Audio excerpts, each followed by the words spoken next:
Tonight on CBC Vancouver News. There have been no communities in British Columbia that have not been affected by COVID-19. A first look at where COVID-19 cases have hit BC and why Europe and Eastern Canada are the largest sources for infections.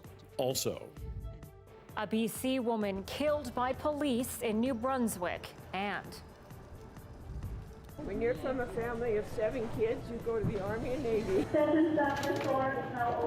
shutting up shop forever. Sad end of an era. Lineups and nostalgia as a BC department store has its final sale. This is CBC Vancouver News.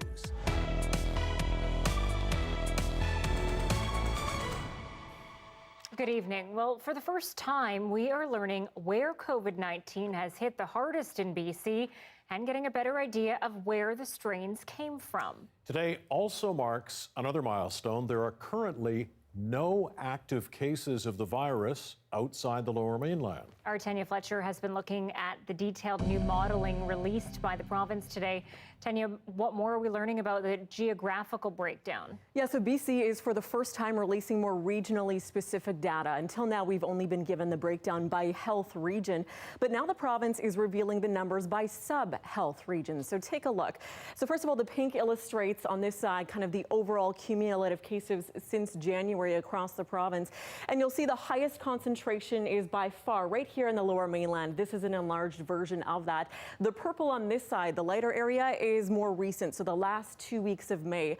And notice how the bulk of active cases have shifted now further east to the Fraser Valley, and specifically now to Fraser East. That's from Abbotsford to Hope. So you can see in this enlarged version as well. Note that in this Metro Vancouver enlargement, you can see Richmond is down here. It's a little white chunk here. It has 0 cases for almost 3 weeks now, we're learning for the first time. And with the large Chinese population there, we asked whether the community's proactive approach early on in wearing masks and self-isolating helped keep their numbers so low. I absolutely think that that is part of it. I think our approach early on, when we know that most of the introductions into BC and into Canada and everywhere else in the world were coming from China, where we were working with the community, where the community themselves in BC took this very seriously, where we supported people. Tanya, now for the first time, we're also learning more specifically about how the virus initially arrived here in BC. Can you talk about that? Yeah, so using genomic sequencing, it's very fascinating. They've analyzed samples to find out the origins of COVID-19 in our province. So take a look at this one. You'll notice the pink lines. This is the vast majority of them here at the top. This whole section is related to strains tracing to Europe and Eastern Canada. And you can see by far that's the largest source of the infections in BC. Early cases linked to travel from China and Iran, they barely show up. They're in the darker ones. You can see they did show up earlier on in our cases, but they didn't really trigger that many more because we clamped down on it quite early. And so new other infections, it's believed that the initial source was likely an infected person. This is the one we're talking about here, was an infected person who'd arrived from Germany and then attended that Vancouver Dental Conference we talked about in March. And Provincial Health Officer Dr. Bonnie Henry says many cases later stem from that outbreak at the conference. It was certainly an event that seeded a number of different areas of the province at a critical time when we were also getting a lot of transmission related to travel back and forth across our borders. And just before we move on to the next one, I just want to highlight as well, you see all the turquoise colors down here? Those are strains traced to Washington State. So that's also been linked to a large number of cases in BC there. The health minister pointed out that this illustrates why it's so critical to continue our travel restrictions. And a third chart now overlays kind of these 2 data sets. So take a look at the one we've got here. It's a map detailing the breakdown of local regions and where the coronavirus was picked up for each place. So you'll notice that the vast majority in Metro Vancouver here are the turquoise from Washington State. So in the Vancouver area, down the I-5 corridor, many of those cases came from Washington State. Move further out east into the Fraser Valley, you'll see the bulk of cases here were actually from those European-like and Eastern Canada strains. So you can assume that's mainly due to those cases that stemmed from the outbreak at the dental conference. So some fascinating data here. We've got a full breakdown on our website. Anita, Mike? All right, Tanya. Tanya Fletcher reporting live tonight. Thanks. So that's the big picture, but the government did also provide a snapshot of the current pandemic situation in our province. The number of active COVID-19 cases in BC is down to 201, the fewest since March 17th. As Tanya mentioned at the beginning of the newscast, there are no active cases outside the Lower Mainland. The province did confirm 5 new instances of the virus today. There were no new deaths in the past 24 hours, so the province's total remains unchanged at 166. The number of people in hospital down to 26, 6 of them in intensive care. 2,265 people have now recovered from the virus. And included in Dr. Henry's new data, forecasts of what could happen in BC if we don't maintain physical distancing measures and take away too many restrictions too quickly. Right now, our contact rate is at about 30 to 40%. Henry says we want to stay at somewhere around 50 to 60%. She says there's a risk of case increases if we have large gatherings and stresses the importance of only getting together in small groups. We want to stay somewhere around 50 to 60%, and we know that if we do that, we're likely to have low numbers of cases over time and not to have any exponential growth in our trajectory here in BC. Dr. Henry says if our contact rates increase to 70% of our normal, we are likely to see growth in the number of new cases in BC. 80% return to normal, we'll see an even more dramatic rise. Now, people around the world celebrated the life of George Floyd today. The first of 3 memorials was held in Minneapolis this morning, where Floyd died while being arrested by police. Protesters, meanwhile, once again took to the streets across North America. And here in Vancouver, organizers are planning their next rally. As John Hernandez reports, protesters are expected to descend on the city's Olympic Plaza. Packed house filled with celebrities, activists, and loved ones, all there in honor of the man known by friends and family as Big George. It's time for us to stand up in George's name and say, get your knee off our necks. Crowds in other cities also paid respects to George Floyd, his tragic death sparking waves of protests across North America. 3 of the 4 officers charged appeared in court today. The 4th has been charged with second-degree murder. It brought me to know there was no words to describe my feeling of watching that man get choked on the street in broad daylight by an officer. It is very surreal to look at. Among those watching things unfold from afar is 21-year-old Jacob Calendar Prasad. He organized an anti-black racism rally outside Vancouver's art gallery on Sunday. I do not want to sit in silence. I've gone through so many racist incidents myself, in this city, in school, at workplaces, and I thought the time to address this situation is now. A crowd of thousands flooded the front steps. Calendar Prasad, himself a victim of racial profiling in the past, is now planning the follow-up. It's set for tomorrow at the Olympic Torch. The goal this time is to shine a light on where racism continues to thrive in Canada. In your workplace, your households, your school system, the legal system, and it's the systemic racism that now we're going to start talking about and how we are working with our community to start handling this. A march to the Trump Tower has been called off following concerns it could stoke violence, but that could change in the days ahead. If this protest goes peaceful, we have plans maybe in the future for a march. A movement that's only building momentum, led by a passionate core with no intention of slowing down. It's time to educate our youth on what these problems are, the isms, the phobias.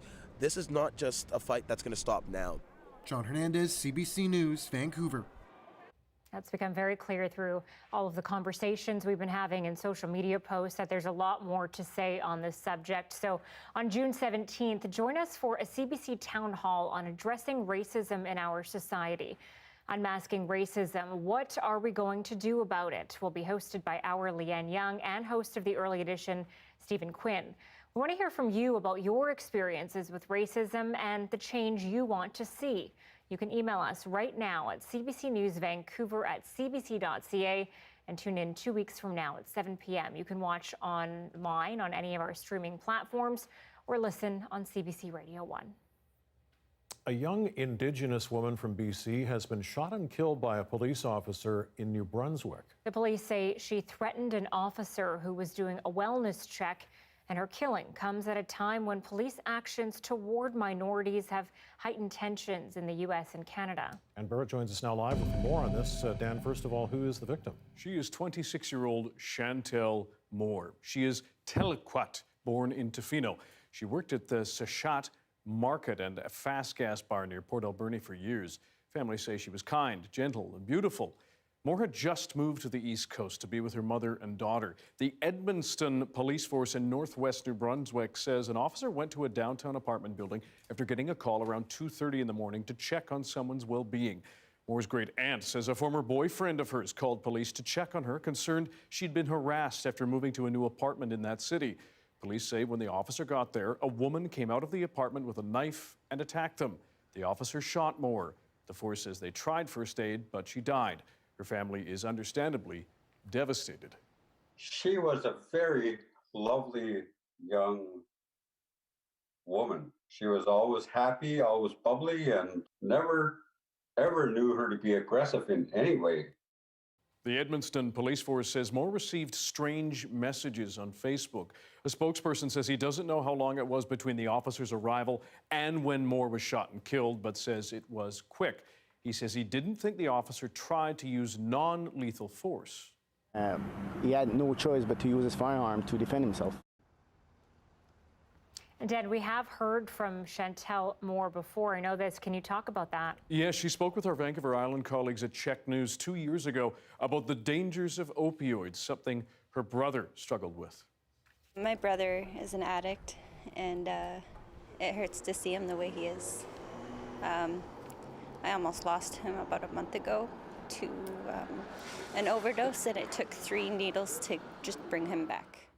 She took part in a march to raise awareness about the danger of drugs. Now her family is struggling to understand why the mother making a fresh start met such a violent end. The Edmundston police have asked an independent agency to look into whether the officer's actions complied with policing standards. New Brunswick doesn't have an agency like BC's Independent Investigations Office that handles serious police-involved cases. Today, Quebec's police watchdog announced it was going to handle that review. The Edmundston police says the officer who shot and killed Chantel Moore is off work, and they have not yet been named. Anita, Mike? Dan Burrett live tonight. Thanks. Michael Smith was an athlete, teacher, coach, and family man who loved music, theater, and building elaborate sandcastles with his grandchildren. He also happened to be one of my teachers at Hillside Secondary School in West Vancouver. Smith died recently after contracting COVID-19. His family wants you to know his story, so they shared it with our Jesse Johnston. Take a look. Michael Smith wasn't movie star famous, but on the North Shore, after 40 years of teaching and 50 years of coaching, he got stopped on the street as often as any actor. He touched a generation. Like, people all over the world would come up, Mr. Smith, you know, recognize him. Or Right. This is a cute photo of him. So well known, he even got recognized once on the subway in London, England. We get on the subway, we're sitting there rattling along on our way to the hotel or whatever, and we hear this, Mr. Smith. I love that picture, don't you? Smith had a reputation in the gym and the classroom as strict but fair. And in the living room? maybe he ran the house like a coach too. Yeah, our general, didn't they call him general? I would say the general was, he was lovingly referred to that, and he referred to himself as the general. Like, I see in all the cards, often he'd sign his cards to my mom, love the general. So he quite liked The general was born in Vancouver, excelled academically and in sports, and loved musical theater. He worked on a whaling ship, took rugby teams he coached all over the world, and went for daily runs well into his 80s. But in his later years, he was diagnosed with Lewy body dementia. Smith had a fall, wound up at Lionsgate Hospital, contracted COVID-19, and died April 2nd. He was 90. I know it sounds funny to say about a 90-year-old man that you're shocked that he died, but really, Mike was so full of life all the time. Instead of focusing on the end of Smith's life, his family prefers talking about the 90 wonderful years that preceded it. The big, tough rugby player who melted on his daughter's wedding day, turned into a big softie holding his grandchildren, and whose dog, Sadie, had him wrapped around her little paw. We went to a play at like the Hendry House, and I met him there, and I'm like, why do you have Sadie, Dad? And he's like, oh, it's not a problem. Like, he brought her everywhere before it was really in vogue to bring your dog everywhere. That's amazing. Michael Smith wasn't movie star famous, but he touched more lives than any actor ever could. As a teacher, coach, and family man, he was Mr. Smith, he was the general, and he'll be missed. Jesse Johnston, CBC News, West Vancouver. It's been a painful day of remembrance for two Surrey families. Today marks 2 years since each lost a young teen in a targeted shooting. While the investigation continues, there have been no arrests, no charges. As Belle Puri of CBC's Impact Team reports, that's particularly disturbing for the parents and siblings of the two boys. Every day is tough, but today is particularly difficult remembering Jason Juti. His mother's wish is always the same. Please come back. But we know the truth, he's not coming back. He's gone forever. When the 16-year-old was late coming home, his family knew something was wrong. That night when 2 officers came to my house and told me that someone killed him, it felt like a sick joke. Juti and 17-year-old Jassy Bengal were shot to death. They were high school students in grades 10 and 11. 2 years later, both families are still desperate for information from investigators. If they provided more answers, or they told us or reassured us that they have something or they're onto something, then it would definitely bring us some peace. The boys' bodies were found the same night as 2 burnt-out vehicles at another location. At the time, RCMP said they may be linked to the killings. Neither of the teens was known to police, but investigators have maintained that their shootings were gang-related. In the 2 years since the killings, the investigation has continued. There are no suspects. There have been no arrests. The Integrated Homicide Investigations Team didn't respond to calls about the Juti Bengal case in time for CBC's deadline. After the murder of the teenagers, concerned citizens organized a group called Wake Up Surrey and organized a protest against gang violence. Thousands of people turned out. It's not acceptable that kids age of 16 and 17 get killed, and there's no answers. And after 2 years, still, nobody has answers. The boys only knew each other for about a month. They'd been introduced by a mutual friend. Each family will remember them in their own way. Whenever we go to a place where he passed away, we release balloons, and it's just so traumatizing. Like, you constantly play this in your head, like what could have happened here that someone made a decision to take away your little brother's life. He was my superhero. Yeah, we miss him so much. Yeah, he was like best buddy ever. The hope is someone who knows something about the killings will have the courage to come forward soon. Belle Puri, CBC News, Surrey.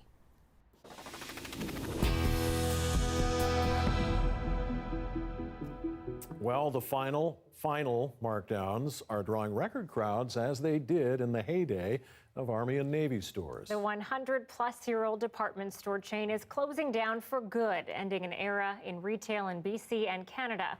Deborah Goebel caught up with some bargain hunters at the liquidation sale in New Westminster. Oh, look right here. Cute. Those are cute. I'm gonna buy them. These are the traditions that go back more than a century at the Army and Navy. You like those ones? Oh, what about these? My mom would take me down here all the time as a child. So it definitely won't feel the same walking down the street and not seeing the store anymore. When I was a kid, we used to shop on Hastings Street at the Army and Navy. Fantastic. They had everything you ever needed, one-stop shopping. When you're from a family of 7 kids, you go to the Army and Navy. But now the last family-owned department store in Canada is closing down after 101 years in business. I like the idea with the grill on it. All remaining merchandise from the 3 Lower Mainland stores is now here in New Westminster. Well, these were $55, now they're $14.99, so yeah, I say there's a deal. I found what I was looking for, which is, I'm glad. Tent, shoes, new steel-toed boots. The lineup to get in wraps around the store. It's a difficult day in a number of ways. Today, knowing that this is the final sale, it's a tough one. Owner Jackie Cohen, who took over from her father, who took over from his father before him, is not here. It would be too hard, say employees. But even she knew this day would come when speaking to the CBC back in 2014. I love the developments that are going on. I, one day envision a development here. I've been in discussions. Tell me about that. No, I'm not going to tell you about that right now. It's a little premature. That was 6 years before the worldwide pandemic changed everything. On March 13th this year, the department store that opened in 1919 closed its doors. A neighborhood in transition, along with the explosion in online shopping, had almost killed it, but COVID-19 was the final blow. It's sad. I could cry. I mean, I really totally could. I don't know. Why do they have to change so much is what I don't understand, but I guess life goes on, and so do I. Rules around physical distancing mean the friendly mayhem of infamous Army and Navy shoe sales gone by won't be happening at this closeout sale, a sale that is expected to go on for 6 weeks or until everything is gone. Deborah Goebel, CBC News, New Westminster.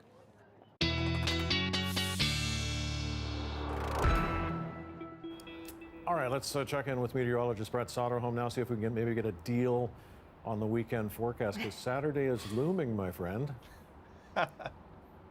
I know, and in true form, I really do hate to disappoint here, but Saturday is now looking like, once again, the showeriest day of the weekend, but it is not going to be a washout. I think we're going to find some redeeming qualities about Sunday, but until then, I want to show you we are going to be ending the work week on a strong note. Let's take a look at our satellite and radar right now. The only thing that's happening here is some activity over our southern Gulf Islands, so that's a few showers, but these are going to be staying on the other side of the strait. We're not expecting these to be making their way into Metro Vancouver, although we did start our day today with a few showers and a decent amount of cloud cover. But nevertheless, in terms of our temperatures right now, we're hovering right around 16 or 17 degrees, a little cooler over toward Nanaimo, and that is, of course, because of those showers. But as we go ahead over the next couple of hours, we're still going to be dealing with sunny breaks throughout the evening. It's going to be mostly cloudy throughout the overnight period, and that sun is going to return tomorrow morning. But I would expect by the afternoon, there's going to be an increase in cloud cover, and by this time tomorrow evening, there's going to be a few more showers already on the way.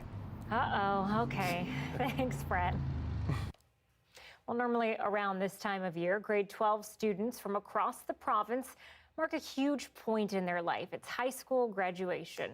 Not this year, though. Many ceremonies, of course, have been postponed, canceled, or held virtually. Our Tina Lovegreen caught up with a South Surrey high school that got to put on the next best thing with the help of a local church.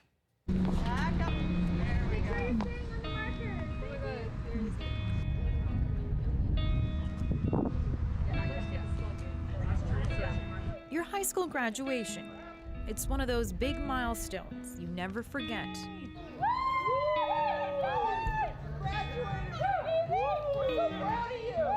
But even more so when it happens during a global pandemic. Stay on the markers. The graduating class of 2020 at Earl Marriott Secondary School, lucky to even have one. It's really weird. It's really exciting. I'm very, very hyped. Sure, it was a little different than originally planned. Congratulations. Double check that your name's the top one. Well, I have gloves to prep the diplomas, and then they're going to pick it up and there's name tags. There you go. I like that, organized. But the church and school pulled out all the stops to give them an unforgettable day. 3, 2, 1. Perfect, that's great. So I work here at the church, and we realized when they were canceling all these commencements that our building's closed for gathering, but it's sitting there. We have cameras, we have production, we have staff. And so we approached the schools and said, what if we were able to offer this to you for free and host it all?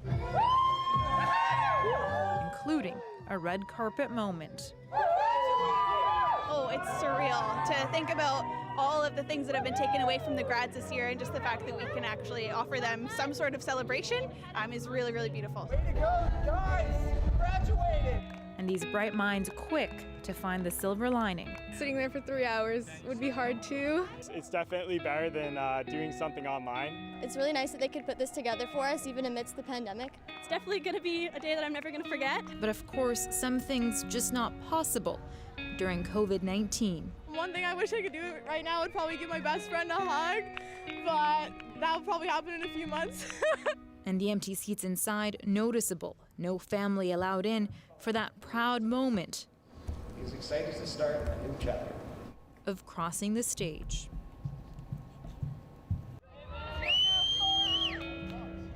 But not to worry, they weren't very far. A parking lot full of parents eagerly waiting. It's too bad that we don't get to actually see them cross the stage and hear the valedictorian and get their scholarships. But under this time, I guess this is better than nothing. Now you're officially commenced. Congratulations, sweetie. Thank you. Can we ask you how it feels? Feels great. Yeah? Yeah. Feels good and for you? No, it feels terrible and amazing. I mean, I'm so proud of her, but Now, right? That's she's our baby. It happened in like 30 seconds. Yeah. Woo! Accomplishments that not even a global pandemic can erase. Tina Lovegreen, CBC News, Surrey. Well, that looked very different from your high school graduation, I imagine, Mike. Yes, although boy, they did a nice job improvising. It looked pretty good. That's what a lot of them were doing now. Yeah, all things considered, right? Okay, just a reminder, you can watch this newscast live on CBC Gem. It's a free app where you can also find other CBC programs. CBC Vancouver is also on Facebook, YouTube, and Instagram, and the two of us on Instagram and Twitter. Give us a follow. There's a live shot of Seattle tonight. More protests there. Several hundred people, it appears, sitting on one of these streets in the downtown core tonight. And it has really been a day of anger, but also deep sadness. Memorials held in Minneapolis for George Floyd, who of course died in police custody. We're going to take you there next.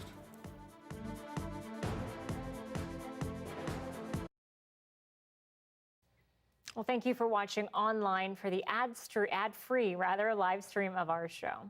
Well, standing outside your house and watching the traffic go by might sound like a boring way to pass the time, even during the pandemic. But a man in Perth, Ontario has turned it into an amateur game show with some big prizes. The final episode was last weekend, and the grand prize, well, it was a new car. CBC's Jennifer Chevalier has the story. We have car. We have truck. Car. For the last 10 weeks, Ryan Murphy has stood outside his house playing car, truck. So in the simplest terms, the way the game worked was I would come out here and I'd have my phone and everyone watching live, and then I'd simply turn to the road and videotape the next 3 vehicles that came by. So my favorite part of this game? At its peak, 600 people were tuning in to place their guesses on which order the vehicles would drive past his house. When I went to work, we'd all like compare what we guessed and like what numbers we picked. And it's just funny because it started off so small, and then people not from just Perth were tuning in, watching it. Every single penny of that goes to help people that are struggling a bit, trying to feed their families. So Murphy started the show in March to give people something to do during lockdown. He added musical guests and more games, including a chicken race. But it grew into an opportunity to help the local economy by giving away prizes that benefited businesses in Lanark County. All these small businesses are the ones that we constantly go to raise money for sports, to raise money for our schools, to raise money for everything that our youth really do around here, and they always respond. So it was a chance for us to give back to them. Eventually, Murphy contacted the local Ford dealership and asked if they would donate a car to give away as the final prize. I had got up that morning and texted a friend. I said, I'm feeling lucky today. I think I'll wash my hair. My phone rang. I stopped the car. Susan said, you won. And I said, I won what? And she said it was the car, which was just kind of unbelievable. Yeah. Your brand new 2020 Escape. Wow. That is so nice. It was just a good cause, and we really, really, really appreciated everything that Ryan was doing. So it was just something we were happy to be a part of. Ryan Murphy's Car Truck Show has put $15,000 back into the local economy. Most of the prizes were gift certificates donated by members of the public to spend in local stores. As a thank you for this work, the Ford dealership gave Murphy his own car. Jennifer Chevalier, CBC News, Perth. Car, truck. I'm going to have to learn that game for the little one. It's different, that's for sure. I was a little, skeptical, cynical, being me, that he was like a car dealer or something like that, but not. And that's what a great idea, especially the getting local businesses to participate. Maybe you should start your own show. Car, truck. We'll be back in a few moments with more news.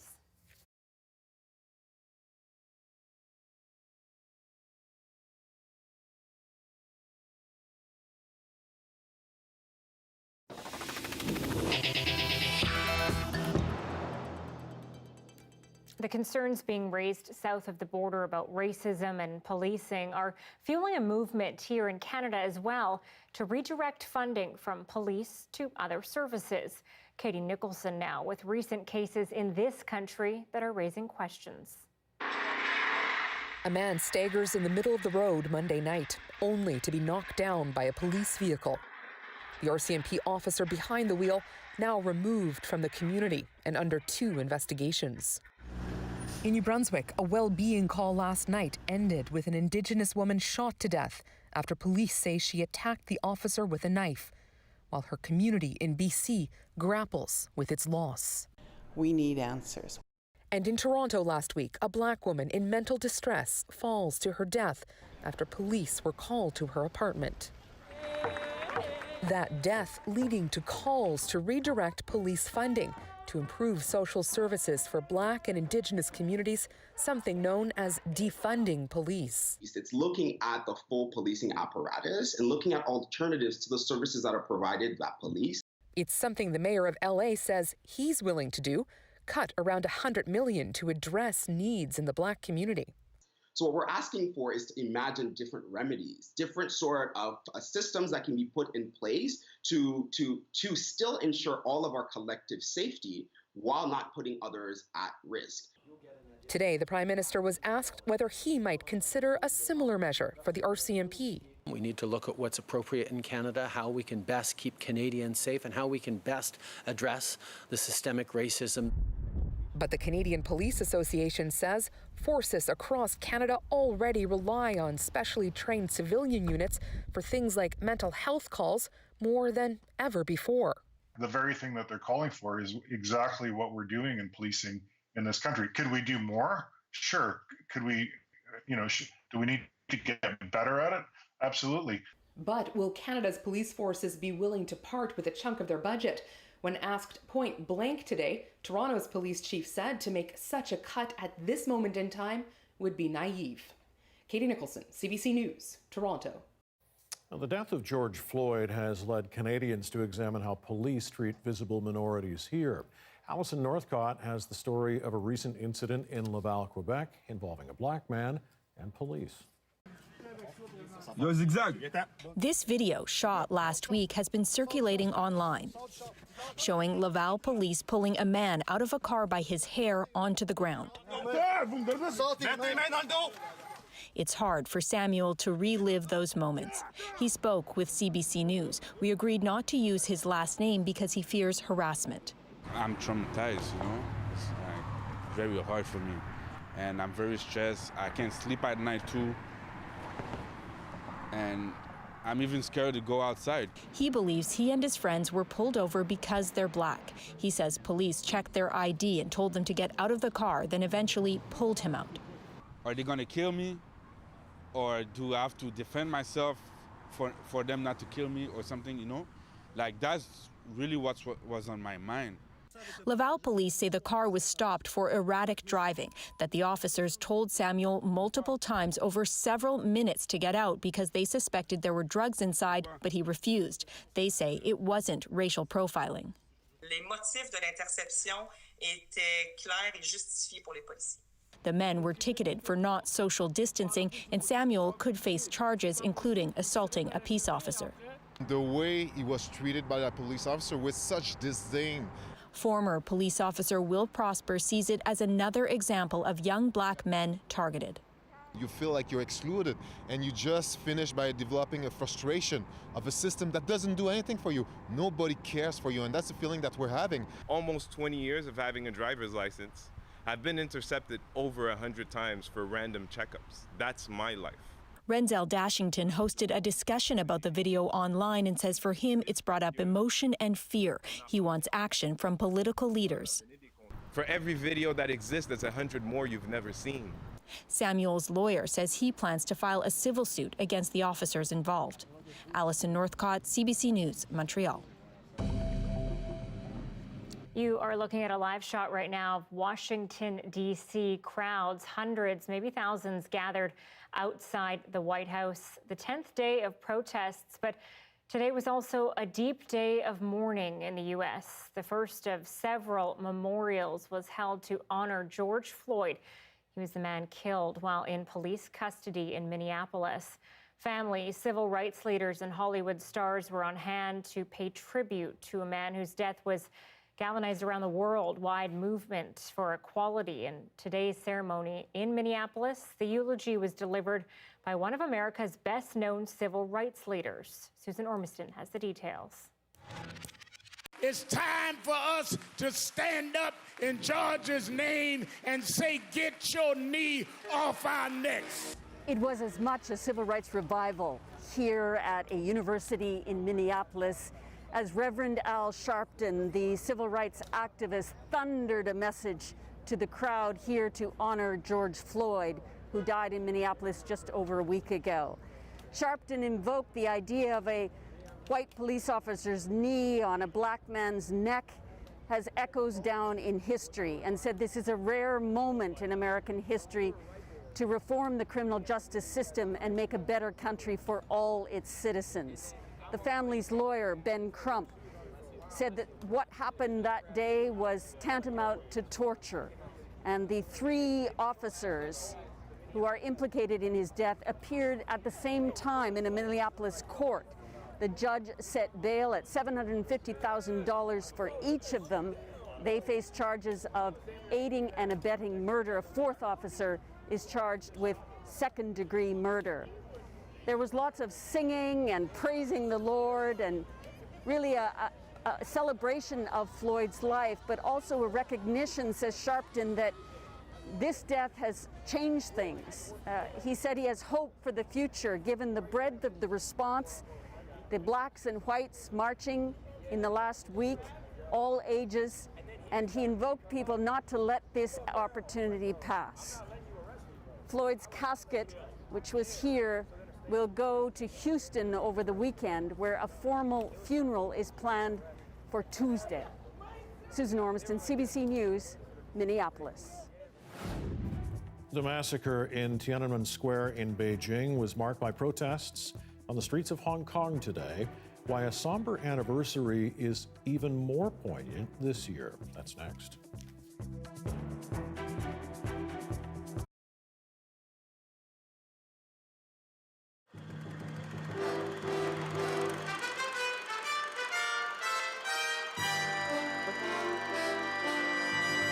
In British Columbia, the fate of a small island in the Queen Charlottes may be decided in the United Nations. Anthony Island, north of Vancouver Island, may soon join the list of World Heritage locations. But until a decision is made, the BC government has banned tours from the remote island. Colin Hoth reports. Anthony Island at the southern end of the Charlottes is uninhabited today, but until the end of the last century, it was home to a band of Haida Indians. What remains of their fishing village constitutes the biggest collection of Haida artifacts in the Pacific Northwest.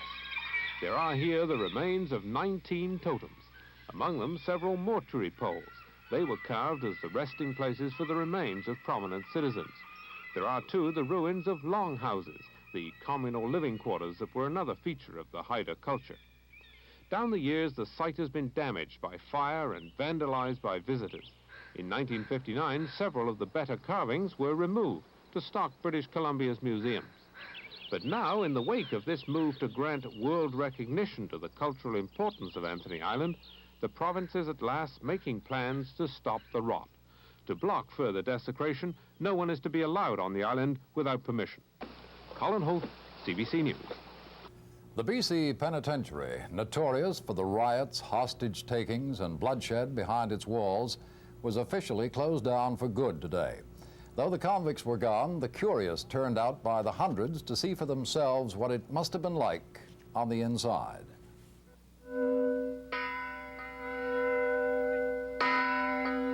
With the final ringing of this bell, I officially declare the British Columbia Penitentiary to be closed.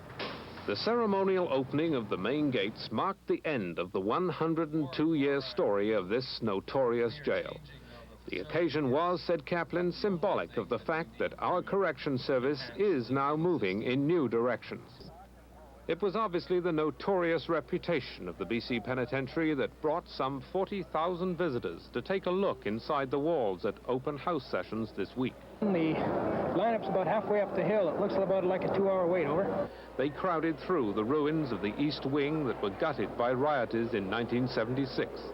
They were posing for souvenir pictures in the notorious penthouse isolation cells that were held by the courts to be cruel and unusual punishment. And they were lining up to see the very room where prison official Mary Steinhauser was killed when authorities stormed her captors in 1975.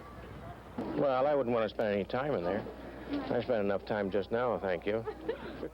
There were several near riots outside the walls this week when thousands of would-be visitors were turned away. Today it was confirmed that there will be more open house sessions before the wreckers move in and begin the million-dollar job of knocking down those walls. Colin Holt, CBC News, New Westminster.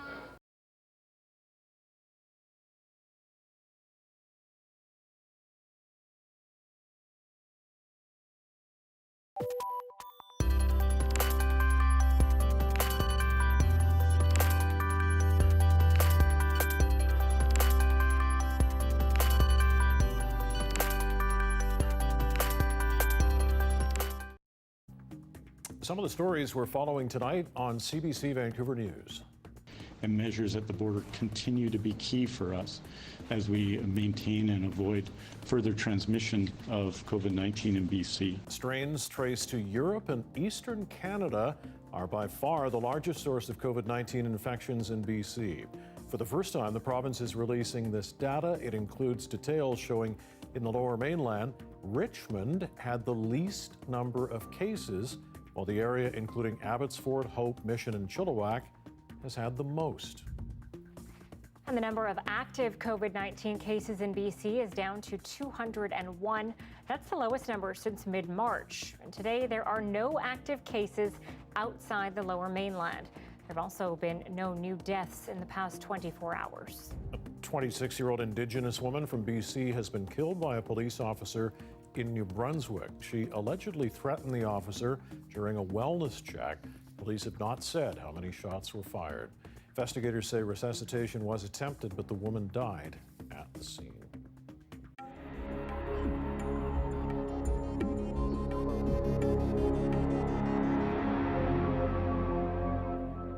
The annual memorial to the victims of the massacre in Beijing's Tiananmen Square has become a politically charged event in Hong Kong this year. As Richard Kimber reports, it comes as China moves to impose new restrictions in the semi-autonomous territory. A passionate show of defiance here in Hong Kong as many thousands of pro-democracy protesters gathered despite a police ban on having a large-scale commemorative event for the victims of the Tiananmen Square protest crackdown back in 1989.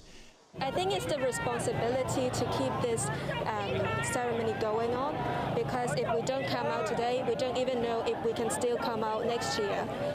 The passion's really spilling over from frustrations over two pieces of legislation. One, the national security law being imposed on Hong Kong from China, and the second, a national anthem bill being pushed through in the Hong Kong legislature, suddenly now criminalising any dissent towards the Chinese national anthem. While there's some sympathy in Hong Kong towards the need for these types of rules to try and stabilise society here, ultimately it's really enraging a lot of pro-democracy protesters who think that basically the freedoms of Hong Kong's traditions are being eroded step by step, and that's what's drawing so many people out to commemorate the Tiananmen Vigil tonight, even in spite of this very clear police ban. Freelance reporter Richard Kimber reporting from Hong Kong tonight. Well, TELUS and Bell have both rejected working with Huawei, and now more pressure on Canada as a country to reject the Chinese company. That pressure coming from south of the border. It's next.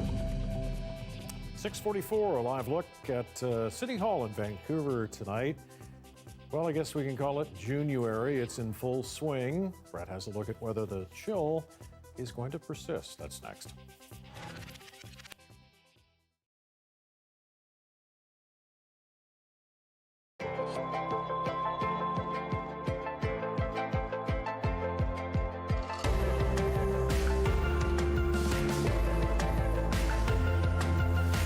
So another beautiful rainy day in Grey County. We're out today. We're going to harvest some fiddleheads. They're also known as ostrich ferns, and they grow in crowns like this. As you can see around here, we're just in basically a forest of ferns. My name's Sean Adler. I'm the chef and owner of Powwow Cafe and the Flying Chestnut Kitchen. So today we're harvesting fiddleheads. There's three very important rules to follow. 1, bring a knowledgeable guide. Number 2, have permission to use the land. And number 3, very important, sustainably harvest. And the way that they propagate themselves is two ways. They send out roots. The other way is that they grow up and there's spores on these fronds. So this is last year's growth. And then they propagate themselves that way as well. When harvesting fiddleheads, you never want to harvest more than half of a cluster. I don't even harvest that many. And you want to look for tightly wound curl. The way you tell it's a fiddlehead is that they have this deep groove here, this U-shaped stem, and they're always covered in this parchment-like paper, which is inedible, and you clean that off before you eat it. Fiddlehead ferns, it's very important that you get them when they're very tightly coiled. Once they unfurl, they're actually poisonous. So I want to discuss two different stages of growth. This stage here is like the perfect stage where the frond is not unfurled. It's beautiful. Whereas here you can see how long they are, and they're already ready to unfurl and become a fern. So at this point, they're not edible. At this point here, they're perfect. They're really nice and tight. They're edible. You want to cook them very well. I recommend you boil them for 10 minutes in rapidly boiling water.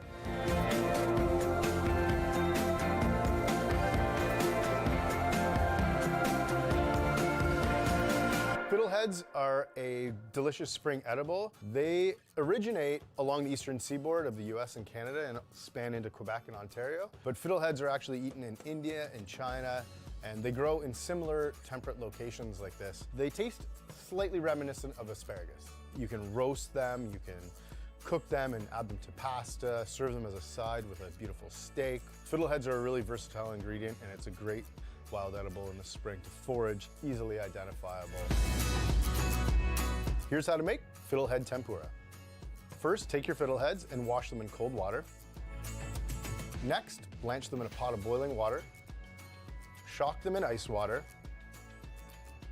To a bowl, add 2 cups of all-purpose flour, 1 cup of cornstarch, 1 tablespoon of baking powder, salt and pepper, and 1 egg. Combine with approximately 1 pint of your favorite Pilsner. Batter your fiddleheads.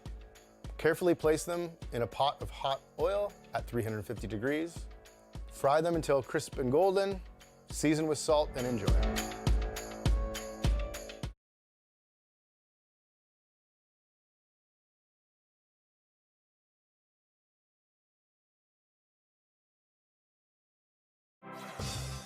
Hi, I'm Amy Bell, and here's what's in your CBC Vancouver inbox. The Indian Summer Festival marks its 10th anniversary by transforming itself into a season of online events. CBC Vancouver is a proud returning sponsor. On July 4th, join CBC Vancouver's Leanne Young for a special virtual cooking class with Vikram Vij. And don't miss special programming or contests. Subscribe to CBC Vancouver's e-newsletter at cbc.ca/BC and keep connected with us. The weather update is brought to you by WorkSafe BC.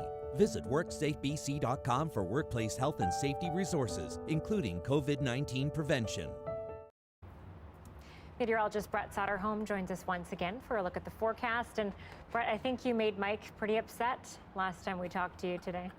It's a regular occurrence. I know. I hope he understands by now. It's nothing personal. The way he described it, though, as being January, I think that hit the nail on the head, because we're going to be dealing with some of these unsettled conditions and certainly cooler conditions right through the weekend. And I want to kind of jump into that because there's a story here that is worth telling. So in terms of our precipitation forecast over the next little while, if I could just show you here, we're not going to be looking at much happening throughout the overnight. Much of the south coast remaining quite dry, and this is going to be the trend tomorrow, especially for the lower mainland. It's farther to the north, however, Prince George, Terrace, places like Fort Nelson, likely to be getting into some showers and thunder showers throughout the day on Friday. But the Kootenays, the Okanagan, these areas will be remaining dry until late on Friday evening into the overnight period. Now, temperatures as a result are going to be dropping down over the next couple of days because we are going to be dealing with some cooler air making its way into the province from the north. And this is really the story that I think deserves a little bit of time here to be talking about. In terms of our unsettled conditions, you can thank this area of low pressure that's coming up from Washington State. This means that on Saturday, essentially province-wide, we are going to be looking at scattered showers happening from Victoria up to Fort Nelson.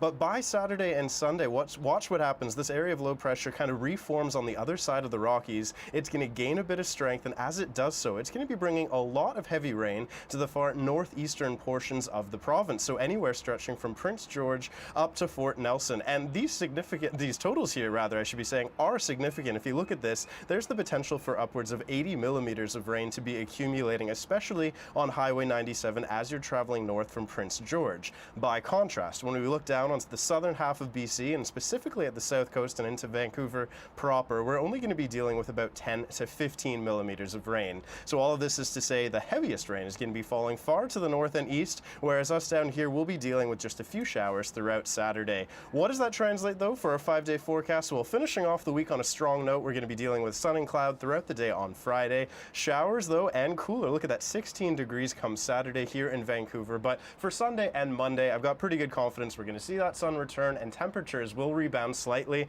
However, already on tap, there's going to be yet another system impacting us throughout Tuesday and Wednesday of next week. So January, I think, is going to be continuing on for the next foreseeable future. But Sunday's looking pretty good. We'll hold our hopes out for that. Thanks, Brett. Okay, earlier this week, both TELUS and Bell announced they would partner with Nokia and Ericsson to build their 5G networks, effectively shutting out Chinese telecom giant Huawei. Now, as Katie Simpson tells us, the U.S. government is increasing pressure on Canada to avoid Huawei altogether, citing concerns the company is too close to the Chinese government. Canada's been weighing the risks of working with Huawei for more than a year and a half, and yet, still, no decision. Today, something new to think about from the U.S.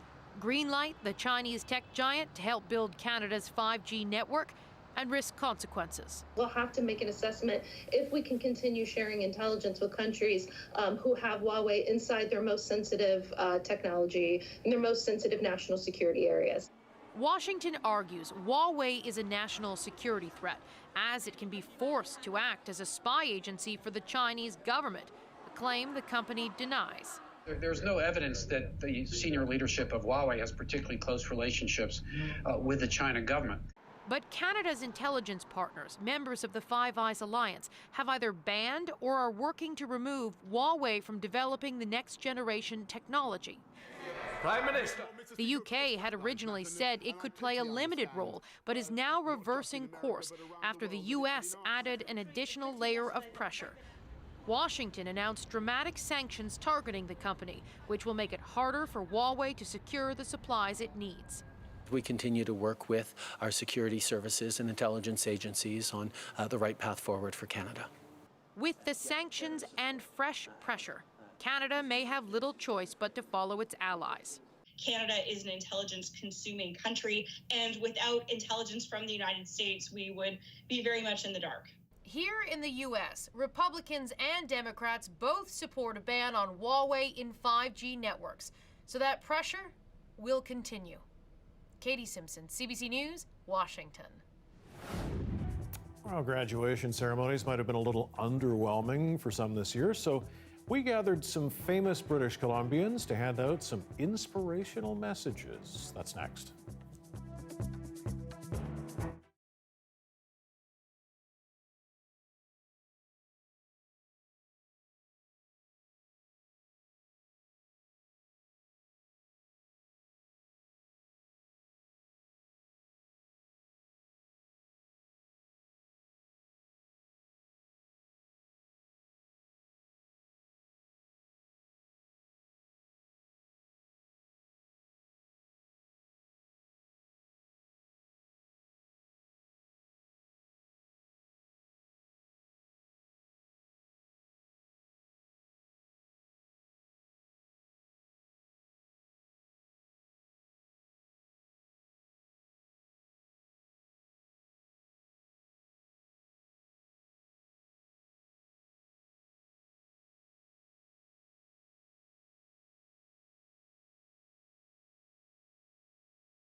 Well, it's been a little tougher for graduates of the class of 2020 to celebrate this year. So CBC News asked some well-known British Columbians to share their messages of support and advice to students graduating during the pandemic. First off, I want to say, congratulations to the grads of 2020! Wow! You did it! After all those assignments, all-night crammers, group projects, single projects, you freaking did it. Oh, and don't feel like you need to do the perfect thing or get the perfect job after graduating. I watched 3 movies when I was in high school about uni, And so I thought university was a hybrid of Animal House, Revenge of the Nerds, and Porky's. Flash forward 30 years, I got a grad degree, I wrote a whole bunch of books, I have 6 published books, I've made a whole bunch of short films and lots of performance. I've had 30 years of being an artist. And that's because university taught me that sometimes you can't use the stories you've been given to make your life. My advice to grads would be to learn and manage your emotions a little bit. Emotions are amazing for creativity, for insight. They keep us safe. They also connect us to others. So I think that understanding and learning about our emotions is a really great life tool. I want to say on behalf of the entire community, we celebrate your success. We're doing it separately, but that does not diminish our pride in your accomplishment. We are all celebrating you. I also want you to know that the world needs you. Post-COVID, your skills, your energy, your passion, your knowledge are more important than ever. Go forward, do what you can to make the world a better place. That's what I wish for our graduating class, that they all find themselves in their own stories, doing the things they really love. Do 20 more years of school. Professional student, right? Professional student. What's your advice, Mike? Put you on the spot here. I was going to say, travel, but that's kind of challenging right now as well. That would have been my advice too. So I guess we're not the best to dish it out. The other thing would be don't think you're gonna don't try to hit it out of the park right away. That doesn't always happen. Gotta be patient. There's my sage advice. And things will work out if you work hard and put your mind to it. There you go. All right, that's it for us. Dan's here at he's working hard. He's going to be here at 11 tonight, right after the National. Good night.